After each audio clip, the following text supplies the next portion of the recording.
Hello everyone, welcome to Let's to Memorize Something. आशा करूची समस्ते भलरे थिबे. Previous class रे आमे पढ़ी थिले ध्वनि वर्ण और वर्णमाला संबंध रे. आज आमे पढ़ीबा विशेष्य पूरे टोटाली. आज आमे कांसेप्ट क्लियर होबा. देन आमे नेक्स्ट क्लास टी आमे एमसीक्यू सीरीज नहीं आसे. जदि आपण माने कमेंट करिवे ताहाले आमे नेक्स्ट क्लास विशेष्य रो बहुत सारा एमसीक्यू नहीं आसीबु. आसंतु आज पढ़ीबा विशेष्य. ए भिडियोटी टोटाली ऑल गवर्नमेंट एग्जाम्स पई पूरा ओरिएंटेड अछि.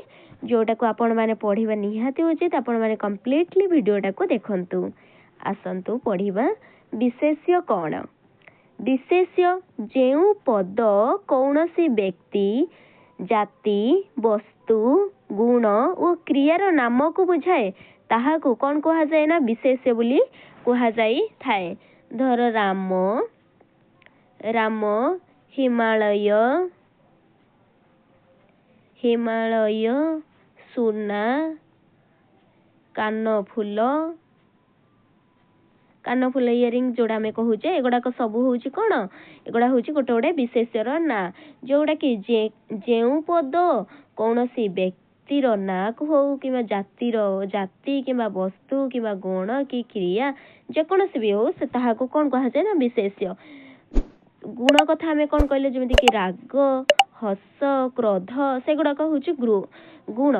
क्रिया कथा कहले आम कौन बुझा ना क्रिया हूँ कौन खाइबा खाइबा पढ़ीबा एगुड़ाक हूँ टोटाली कौन क्रिया.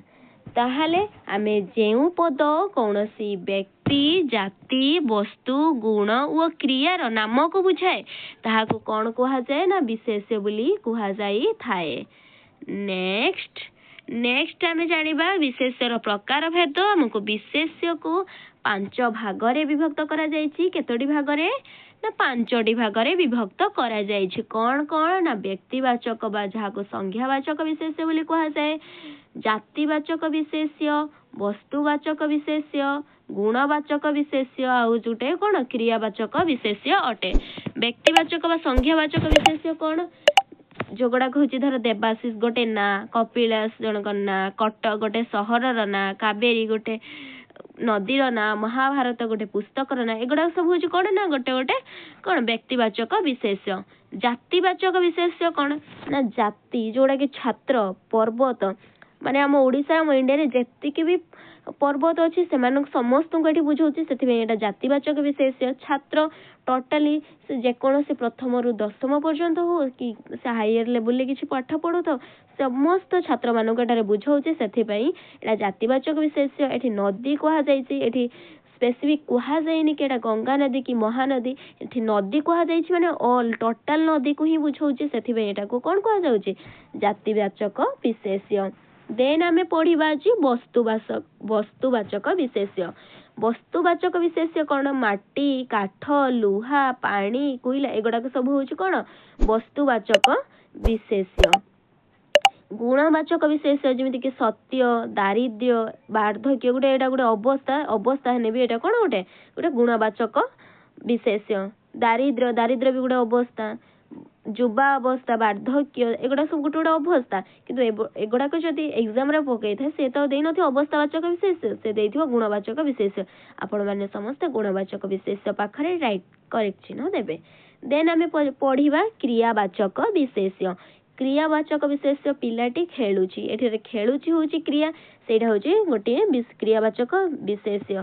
खेल आ होची हसुची हस गोटे एथरे क्रियावाचक विशेष्य. पढ़ा पढ़ुची पढ़ा एथरे गोटे क्रियावाचक विशेष्य. भोजन खाऊची एथरे गोटे क्रियावाचक विशेष्य.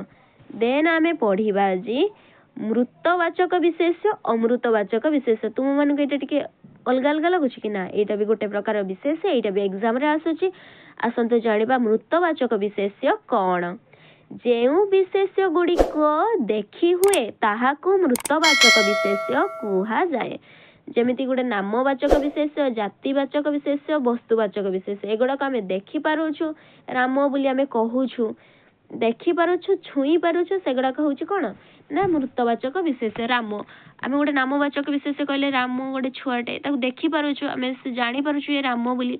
वस्तुवाचक विशेष्य धर कहबा लुहा लुहाटा आम छुई पारुछु सेटा हूँ कौन गोटे प्रकार मृतवाचक विशेष्य है। तापर हूँ अमृतवाचक विशेष्य। अमृतवाचक विशेष्य कौन जो विशेष्य गुड़ी को अनुभव करी हुए देखी हुए नहीं खाली अनुभव ही करी हुए ताहाकू अमृतवाचक विशेष्य बोली कहा जाए। जेमिति गोटे गुणवाचक विशेष्य आ गोटे हूँ क्रियावाचक विशेष्य। गुणवाचक विशेष्य कौन जेमिति कि हूँ राग एटा हूँ आम कौन करुचे अनुभव करुचे किंतु आम देखि पारु ना। क्रियावाचक विशेष्य खाऊछु बोली आम कहूचे किंतु आम जानी पारु ना है। यहाँ हूँ गोटे अमृतवाचक विशेष्य जहाँ को आम छुई पारिबानी देखि पारिबानी सेटा गोटे अमृतवाचक विशेष्य। जहाँ को आम छुई पारिबा देखि पारिबा सेगुड़ाक हूँ मृतवाचक विशेष्य। देन आम आज पढ़ा व्यक्तिवाचक विशेष्य टोटाली डेफिनेशन और तार एग्जांपल टोटाल कॉन्सेप्ट ही क्लियर है। आज विशेष किसी ना सेमती बहुत सहज टॉपिक खाली छोट छोट 5टा पॉइंट मन रखिले तुम्हें पूरा टोटाली विशेष्यर कॉन्सेप्ट को क्लियर हो पार। आसतु जानिबा व्यक्तिवाचक विशेष्य बा नामवाचक विशेष्य बा संज्ञावाचक विशेष्य कौन। जेउ पदगुड़िक निर्दिष्ट व्यक्ति पर्वत नदी सागर देश गुड़िकर नाम को बुझाए ताहाको कौन कहा जाए ना व्यक्तिवाचक बा संज्ञावाचक विशेष्य बोली कहा जाए। भुवनेश्वर ओडिशार राजधानी अटे। एटा भुवनेश्वरटा एटा आम राजधानी गोटे ना से भुवनेश्वरटा हूँ एठार गोटे व्यक्तिवाचक विशेष्य बा नामवाचक विशेष्य बा संज्ञावाचक विशेष्य जहाँ भी तुम्हें कही पारिबो। घरमणी छेलीटी हजिगला छेलीर ना हूँ घरमणी सेटा गोटे ना बुझाऊे से गोटे कौन सेटा गोटे नामवाचक विशेष्य। देन आज आम पढ़ा जातिवाचक विशेष्य कौन। जातिवाचक विशेष्य कौन ना जेउ पद कौनसी निर्दिष्ट नाम को न बुझाई अनेकंकर साधारण नाम को बुझाए। जेमिति कि नदी नदी कथा धर आम कहले आम महानदी बोली न कही गोटे साधारण कथा आम खाली कहीदेले नदी जेकोसी भी नदी है नदी कथा आम कहीदेले ताहले एटा गोटे हूँ जातिवाचक विशेष्य किंतु महानदी कहले एटा गोटे कौन एटा गोटे नामवाचक विशेष्य। जदि स्पेसिफिक महानदी कहा जाए ताहले गोटे नामवाचक विशेष्य जदि खाली नदी बोली कहा जाए ताहले एटा गोटे जातिवाचक विशेष्य। सेथिबई कहा जायछि जेउ पद कौनसी निर्दिष्ट नाम को न बुझाई अनेकंकर साधारण नाम को प्रकाश करिଥାଏ ताको कौन कहा जाए ना जातिवाचक विशेष्य कहंती। यह एकाधिक जातिवाचक विशेष्यर साधारण नाम को बुझाए। जेमिति कि गोटे मनुष्य आमर समग्र मानव समाज को बुझाउछि। जेमिति कि पशु पूरा टोटाल पशु पक्षी मान को बुझाउछि। पर्वत वन गाई वृक्ष नदी ह्रद समुद्र एटा समस्त को बुझाउछि। स्पेसिफिक कहा जाए कि भारत महासागर कि अरब सागर एगुड़ाक किसी कहा जाए नाही। तेणु एटा गोटे कौन जातिवाचक विशेष्य है। जेमिति एठी दिया जाइछि तो पुई छेली जगुला ये कहार ना दि जाए छेली माने से 5टा 10टा 15टा छेली जगु थाई पारे सेटा कहा जाए छेली माने अर्थात सबू छेली को बुझाउछे। सेथिबई एटा गोटे कौन ना जातिवाचक विशेष्य। देन उड़िया एक सांविधानिक भाषा एठारे भाषा हूँ गोटे जातिवाचक विशेष्य कारण भाषा सेटा हिंदी को बुझाए सेटा इंग्लिश को बुझेइबो सेठी उड़िया को बुझेइबो सेटा मलयालम को बुझेइबो एनी टाइप ऑफ भाषा किछि भी से बुझेई थाए सेथिबई एटा गोटे जातिवाचक विशेष्य। देन नेक्स्ट होउची आमे आजि किंतु बेले बेले कौन हुए ना व्यक्तिवाचक बा नामवाचक विशेष्य मध्य जातिवाचक विशेष्य हुई पारि थाए ताहाको आमे तुलना करिबा माने व्यक्तिवाचक विशेष्यटा आमे जातिवाचक विशेष्य रूपे मध्य कहि थाउ। फकीर मोहन को ओडिशार प्रेमचंद कहा जाए। प्रेमचंद एटा गोटे कौन गोटे ना किंतु एठी जो कहा जाउची फकीर मोहन को ओडिशार प्रेमचंद कहा जाए तने एटारे प्रेमचंद होउची गोटे जातिवाचक विशेष्य हैला। जेमिति कावेरी को दक्षिण भारत रे कौन कहा जाए गंगा आमर गंगा गोटे स्पेसिफिक नदी अछि किंतु दक्षिण भारत रे ताहाको कौन कहा जाए गंगा बोली कहा जाई थाए। समुद्रगुप्त भारतर नेपोलियन रूपे परिचित। नेपोलियन आउ जनक ना किंतु एठी समुद्रगुप्त को भारतर नेपोलियन बोली कहा जाई थाए। जेमिति कि बाली कहिला जा जा मु तो परी तते रावण देखिछि କେତେ ରାବଣ ଦେଖିଛେ। ଏଠାରେ ରାବଣ ହେଉଛି କ'ଣ, ରାବଣ ତ ଜଣେ ରାବଣ ଥିଲେ, କିନ୍ତୁ ବାଳି ଯେଉଁ କହିଲା କି ରାବଣ ମୁଁ ଦେଖିଛି, ମାନେ ଗୋଟେ ଛୁଆକୁ ଧର କହୁଛି ତୁ ଯା ମୁଁ ତୋ ପରି ବହୁତ ରାବଣ ଦେଖିଛି, ସେଠାରେ ରାବଣ ହେଉଛି କ'ଣ ଜାତିବାଚକ ବିଶେଷ୍ୟ। କେହି କେହି ବୈୟାକରଣିକ ଜନତା, ସେନା, ଦଳ, ଗଠନ, ବୃନ୍ଦ, ଶ୍ରେଣୀ ପ୍ରଭୃତି ଇତ୍ୟାଦିର ସମୂହ ଅର୍ଥକୁ ବିଶେଷ୍ୟ ପଦର ସମଷ୍ଟିବାଚକ ବିଶେଷ୍ୟ ମଧ୍ୟ କୁହାଯାଇଥାଏ। ବା ମାତ୍ର ଏଭଳି ପଦକୁ ଜାତିବାଚକ ବିଶେଷର ମଧ୍ୟ ଅନ୍ତର୍ଭୁକ୍ତ କରାଯାଇଛି। ଧର ଶ୍ରେଣୀ, ଆମେ ଧର ଶ୍ରେଣୀ କଥା କହିଲେ ଶ୍ରେଣୀରେ ବହୁତ ଅଛନ୍ତି, ଯେମିତିକି ଷ୍ଟୁଡେଣ୍ଟ, ବହୁତ ସାରା ଷ୍ଟୁଡେଣ୍ଟ ଅଛନ୍ତି, ଟିଚର ଅଛନ୍ତି, ଦେନ୍ ଆମର ଅଛି ଟେବୁଲ, ଚେୟାର, ବହୁତ ସାରା ଜିନିଷ ଅଛି। ଏଇଟାକୁ କ'ଣ କୁହାଯାଏ ନା ସମଷ୍ଟିବାଚକ ବିଶେଷ୍ୟ ବୋଲି କୁହାଯାଏ।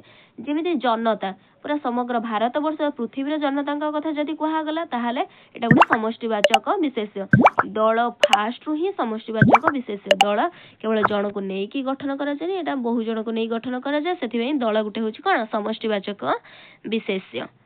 ଦେନ୍ ଆମେ ଆଜି ପଢିବା ବସ୍ତୁବାଚକ ବିଶେଷ୍ୟ। ଏଠାରେ ବସ୍ତୁବାଚକ ବିଶେଷ୍ୟ କ'ଣ ନା ବସ୍ତୁର ନାମ ପ୍ରକାଶ କରୁଥିବା ବିଶେଷ୍ୟ ପଦକୁ ବସ୍ତୁବାଚକ ବିଶେଷ୍ୟ କୁହାଯାଇଥାଏ। ବସ୍ତୁର କ'ଣ ନାମ ପ୍ରକାଶ କରୁଥିବା ବିଶେଷ୍ୟ ପଦକୁ ବସ୍ତୁବାଚକ ବିଶେଷ୍ୟ କୁହାଯାଏ। ଯେମିତି କ୍ଷୀର, ତେଲ, ପେଟ୍ରୋଲ, କାଗଜ, ତୁଳା, ଏଗୁଡାକ ହେଉଛି କ'ଣ ବସ୍ତୁବାଚକ ବିଶେଷ୍ୟ। ସୁନା, ରୂପା, ଏଟା ହେଉଛି କ'ଣ ବସ୍ତୁବାଚକ ବିଶେଷ୍ୟ। ସୁନା ଏକ ଦାମିକା ଧାତୁ, ଏ ସୁନା ହେଉଛି ଏଟାର ଗୋଟେ ବସ୍ତୁବାଚକ ବିଶେଷ୍ୟ। ଦିନକୁ ଦିନ ତେଲ ଦର ବଢିବାରେ ଲାଗିଛି, ଏଠାରେ ତେଲ ହେଉଛି ଗୋଟେ ବାସ୍ତୁବାଚକ ବିଶେଷ୍ୟ। ଏଇ କଥାରେ ମନେ ପଡ଼ିଲା ଆମର କମ୍ପେୟାର କରିବାର ଥିଲା ଆମର ବସ୍ତୁବାଚକ ଜାତିବାଚକ ନାମବାଚକ ବିଶେଷରେ। ଏଠାରେ ବସ୍ତୁବାଚକ ହେଉଛି ସୁନାଟା ଥିଲା ବସ୍ତୁବାଚକ, ଏଠାରେ ଯେତେବେଳେ ହାର ହେଇଯିବ ସେଇଟା ହେଉଛି କ'ଣ ହେଇଯିବ ଆମର ଜାତିବାଚକ ବିଶେଷ୍ୟ ହେଇଯିବ। କିନ୍ତୁ ନାମବାଚକ ବିଶେଷ୍ୟ ଯେତେବେଳେ କହିବା କି ଆମେ ବାପା ଆମକୁ ରାଣୀ ହାର ଟିକେ ଦରକାର, ସେଇ ରାଣୀ ହାରଟା ହେଉଛି ଏଇଟା ଗୋଟେ ହେଉଛି କ'ଣ ନାମବାଚକ ବିଶେଷ୍ୟ। କିନ୍ତୁ ଖାଲି ହାର କହିଲେ ଏଟା ଗୋଟେ କ'ଣ ନା ଜାତିବାଚକ ବିଶେଷ୍ୟ। ଦେନ୍ ଆମେ କାଗଜ, କାଗଜ କ'ଣ ମୋର ଗୋଟିଏ କ'ଣ ଅଛି କାଗଜ ଦରକାର। ଏଠାରେ ମାଟି, ମାଟି ହେଉଛି ମୂର୍ତ୍ତି, ମୂର୍ତ୍ତି ହେଉଛି ଗୋଟେ କ'ଣ ଜାତିବାଚକ ବିଶେଷ୍ୟ। କିନ୍ତୁ ଯଦି କୁହାଗଲା ଗଣେଶ ମୂର୍ତ୍ତି ତାହେଲେ ଏଟା ଗୋଟେ ନାମବାଚକ ବିଶେଷ୍ୟ, ଏଟା ଗୋଟେ କ'ଣ ନା ନାମବାଚକ ବିଶେଷ୍ୟ। ଦେନ୍ ଆମେ ପଢିବା ବସ୍ତୁବାଚକ ବିଶେଷ୍ୟ ବା ଜାତିବାଚକ ବିଶେଷ୍ୟ ମଧ୍ୟରେ ପାର୍ଥକ୍ୟ। ବେଳେ ବେଳେ କ'ଣ ହୁଏ ନା ବେଳେ ବେଳେ ବସ୍ତୁବାଚକ ବିଶେଷ୍ୟ ଜାତିବାଚକ ବିଶେଷ୍ୟ ଜାଣିବାରେ ଆମକୁ ଟିକେ ଟିକେ ଡାଉଟ୍ ହୁଏ। ମାତ୍ର ବସ୍ତୁଟିକୁ ଖଣ୍ଡ ଖଣ୍ଡ କଲେ ମଧ୍ୟ ଯଦି ନାମରେ କୌଣସି ପରିବର୍ତ୍ତନ ହୁଏ ନାହିଁ, ଯଦି ଏଇଟା ଗୋଟେ ସୁନା ଖଣ୍ଡଟେ ଖାଲି ଅଛି ତାକୁ ଯଦି ଆମେ ଖଣ୍ଡ ଖଣ୍ଡ କରିଦେବା ତାହେଲେ ମଧ୍ୟ ସେ ମାନେ ଖଣ୍ଡ ଖଣ୍ଡର କିଛି କୌଣସି ନାମ ପରିବର୍ତ୍ତନ ହୁଏନି। ଖଣ୍ଡ ଖଣ୍ଡକୁ ବି ମଧ୍ୟ ଆମେ ଯେତେବେଳେ ସୁନା କହିବା ତାହେଲେ ତାହା ହେଉଛି କ'ଣ ବସ୍ତୁବାଚକ ବିଶେଷ୍ୟ। ଯଦି ସେଇ ନାମରେ ପରିଚିତ ନ ହୁଏ, ଯଦି ତାହା ନାମରେ ପରିଚିତ ନ ହୁଏ, ଯଦି ସେଇ ନାମରେ ପରିଚିତ ନ ହୁଏ ତାହାକୁ କ'ଣ କୁହାଗଲା ନା ଜାତିବାଚକ ବିଶେଷ୍ୟ ବୋଲି କୁହାଗଲା। ଦେନ୍ ଆମେ ପଢିବା କ'ଣ ନା ଗୁଣବାଚକ ବିଶେଷ୍ୟ। କୌଣସି ଗୁଣର ନାମ ବା ଅବସ୍ଥା ବୁଝାଉଥିବା ବିଶେଷ୍ୟ ପଦକୁ ଗୁଣବାଚକ ବିଶେଷ୍ୟ ବୋଲି କହନ୍ତି। ଗୁଣ କ'ଣ ନା ସମତା, ସାଧୁତା, ସରଳତା, ସହିଷ୍ଣୁତା, ସୁଶୀଳତା, ଏଗୁଡାକ ହେଉଛି କ'ଣ ଗୋଟେ ଗୋଟେ ନା ଗୁଣବାଚକ ବିଶେଷ୍ୟ। ଗୁରୁଙ୍କ ଠାରୁ ଭଦ୍ରତା ଶିକ୍ଷା କର, ଭଦ୍ରତା ହେଉଛି କ'ଣ ଗୋଟେ ଗୋଟେ ନା ଗୁଣବାଚକ ବିଶେଷ୍ୟ। ମଣିଷ କପୁତ ଠାରୁ ନିରୀହତା, ଏଠାରେ ନିରୀହତା ହେଉଛି ଗୋଟେ କ'ଣ ନା ଗୁଣବାଚକ ବିଶେଷ୍ୟ ଅଟେ, ନିରୀହ ବୋଲି ଏଟା ଗୋଟେ ଗୁଣବାଚକ ବିଶେଷ୍ୟ। ଦେନ୍ କୁଇଲି ଠାରୁ ମଧୁରତା ଶିକ୍ଷା କର, ଏଠାରେ ମଧୁରତା ହେଉଛି କ'ଣ ଗୋଟେ ନା ଗୁଣବାଚକ ବିଶେଷ୍ୟ ବୋଲି ବୁଝାଉଛି। ଦେନ୍ ଆଉ ଗୋଟେ କଥା ଭୁଲିଗଲି କି ଗୁଣବାଚକ ବିଶେଷ୍ୟ କ'ଣ ଭଲ ଓ ମନ୍ଦ ଉଭୟ ଗୁଣକୁ ପ୍ରକାଶ କରୁଥିବା ପଦ ଗୁଡ଼ିକ ଗୁଣବାଚକ ବିଶେଷ୍ୟର ଅନ୍ତର୍ଗତ। ଭଲ ଓ ମନ୍ଦ ଉଭୟ ଗୁଣକୁ ପ୍ରକାଶ କରୁଥିବା ପଦ ଗୁଡ଼ିକ ହେଉଛି କ'ଣ ନା ଗୁଣବାଚକ ବିଶେଷ୍ୟ ବୋଲି କୁହାଯାଉଛି। ଦେନ୍ ଆମେ ନେକ୍ସଟ ପଢିବା କ୍ରିୟାବାଚକ ବିଶେଷ୍ୟ। ଯେଉଁ ପଦ କୌଣସି କ୍ରିୟାର ନାମକୁ ବୁଝାଏ ତାହାକୁ କ'ଣ କୁହାଯାଏ ନା କ୍ରିୟାବାଚକ ବିଶେଷ୍ୟ ବୋଲି କୁହାଯାଇଥାଏ। ଯେଉଁ ପଦ କୌଣସି କ୍ରିୟାର ନାମକୁ ବୁଝାଏ ତାହାକୁ କ'ଣ କୁହାଯାଏ ନା କ୍ରିୟାବାଚକ ବିଶେଷ୍ୟ। ଯିବା, ଆସିବା, ପଢିବା, ଲେଖିବା, ଏଗୁଡାକ ହେଉଛି କ'ଣ ନା କ୍ରିୟାବାଚକ ବିଶେଷ୍ୟ। ହସ୍, ଖେଳ, ରାନ୍ଧଣା, ମାଜଣା, ମିଶାଣ, ଜଣାଣ, ଏଗୁଡାକ ହେଉଛି କ୍ରିୟାବାଚକ ବିଶେଷ୍ୟ।